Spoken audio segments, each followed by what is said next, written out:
Oi, eu sou Bruno Flor. Esse é mais um vídeo da série Cultura de Jardim, em uma iniciativa do Jardim do Seu Flor, em parceria com a Secretaria de Cultura de Fortaleza, por meio da Lei Aldir Blanc. Hoje o vídeo eu vou falar sobre punk. Vocês sabem o que é uma punk?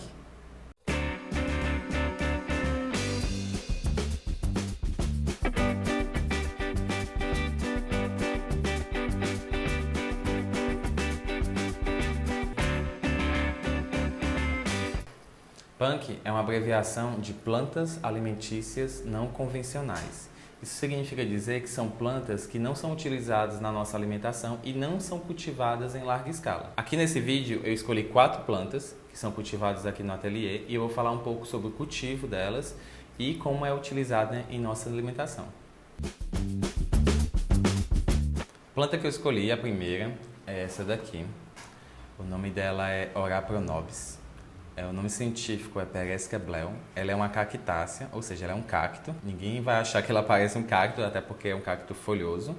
Isso é um cacto. Ele é muito comum na culinária mineira. Isso é muito comum na culinária mineira porque ele é uma punk, muitas pessoas de lá vão falar. Porém, essa planta, no resto do Brasil, ela não é considerada convencional. Ela é bem diferente a gente se alimentar dela. Então, ela já é considerada uma punk. Só para fazer um paralelo, para vocês entenderem mais ou menos quando uma punk ela se torna uma planta já convencional, já utilizada na nossa alimentação, é a mandioca. Há muito tempo, quando a mandioca era só consumida no norte e nordeste do país. E no sul e no resto do Brasil era muito difícil e até meio estranho como utilizar a mandioca na alimentação. Hoje em dia já é diferente. A gente encontra tapioca em qualquer lugar do Brasil e isso é um processo que é uma mudança na cultura alimentar, que pode acontecer com a Ora Pronobis também, já que ela está crescendo bastante nos cultivos. É uma planta que é muito fácil o cultivo. Ela é uma planta que qualquer muda é uma estaca, um pedacinho dela, que você coloca na terra, ela já enraiza muito fácil. É uma planta de crescimento vigoroso, certo?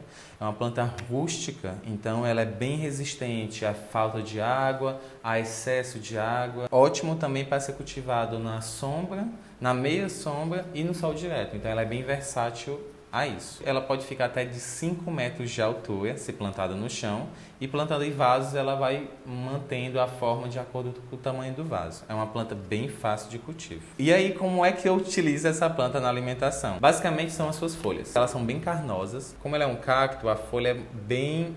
tem muita água. E quando a gente quebra, a gente rasga a folha, ela tem um aspecto como se fosse uma gosma, né, que a gente chama de mucilagem. E essa mucilagem é utilizada tanto para engrossar caldos, pode ser utilizada em arroz, em risotos, pode fazer também em salada picadinha. Ela é levemente amarga, mas bem suculenta, então é muito bom na alimentação. Eu já provei.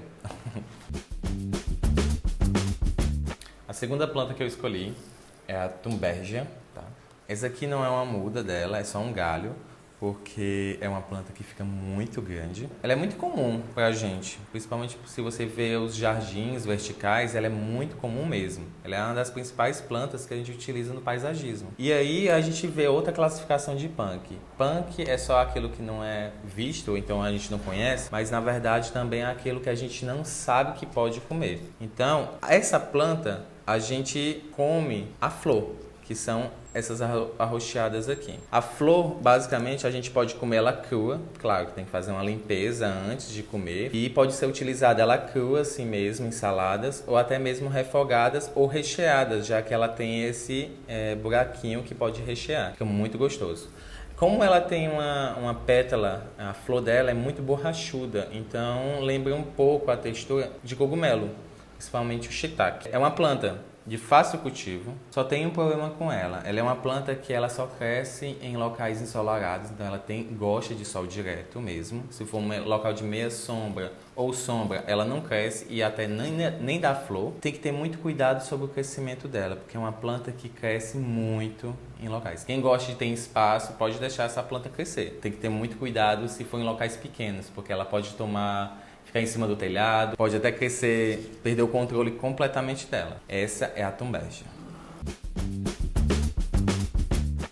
A terceira planta que eu escolhi é uma suculenta, essa daqui, ó. Ela é uma Kalanchoe feldschenkoi. O nome é difícil. Tem muita gente que chama também como Kalanchoe, ou planta da fortuna. Ela é uma planta muito disseminada no Brasil, principalmente em coleções ou então canteiros de paisagismo. Por ser uma planta suculenta, ela é uma planta que gosta de muito sol e um substrato super drenável. Ela é considerada às vezes praga, que qualquer parte do corpo dela pode ser uma futura muda, um futuro filhotinho dela, que aí se propaga muito fácil. Ela é uma punk que pode ser consumida completamente. Então, folhas, talos, pode ser consumida à vontade. A folha dela, como ela é gordinha, ela tem uma mucilagem igualzinha a Ora pronobis, que pode ser utilizada em ensopados, engrossar caldos também, pode ser utilizada em salada. Ela é um pouquinho mais amarga do que a Ora pronobis, mas isso vai depender do paladar de cada um. Tem gente que gosta mais dela, tem gente que não gosta, então vai depender se você testar. Essa espécie aqui, em especial, é muito importante falar que essa espécie é uma das poucas calanchoês que a gente pode consumir. Então, é outra coisa muito importante de saber qual a espécie que você está trabalhando. Porque tem espécies de calanchoê que são tóxicas. Então, saber a espécie exata é muito bom para entender qual a melhor planta e se serve para alimentação ou não. A quarta espécie que eu escolhi é uma espécie de amaranthus, que é essa daqui. Certo? O nome dela popular é caruru. Uma definição de punk para ela é uma planta espontânea.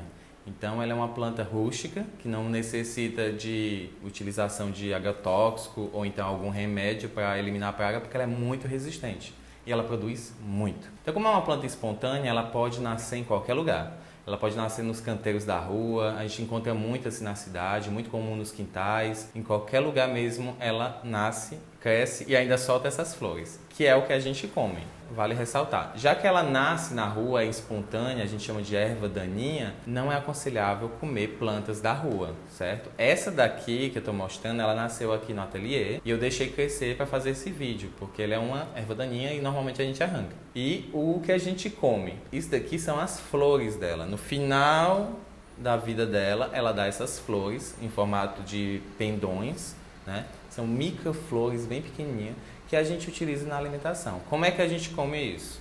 Ou come refogado para fazer uma farofa que fica muito crocante e boa, porque tem umas sementinhas bem durinhas. Outra coisa também que a gente pode acrescentar no arroz, como se fosse um arroz de brócolis, mas pode ser um arroz de caruru, que é ótimo. Outra coisa interessante, já que é uma planta, uma erva daninha que a gente considera, a gente perde completamente a noção dos potenciais nutricionais. Então, assim, a gente não sabe muito nutritivamente sobre essa planta. Então, a gente está perdendo muito de pesquisas sobre isso. Mas ela é uma punk, ela é amaranthus.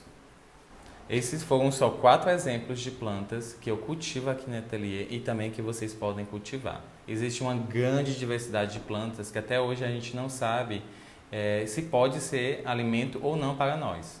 Esse vídeo tem mais um intuito de instigar vocês a abrir a mente e também pesquisar sobre essa nova cultura alimentar pautada na biodiversidade. Eu espero que vocês tenham gostado e qualquer dúvida pode mandar aqui nos comentários. Até logo!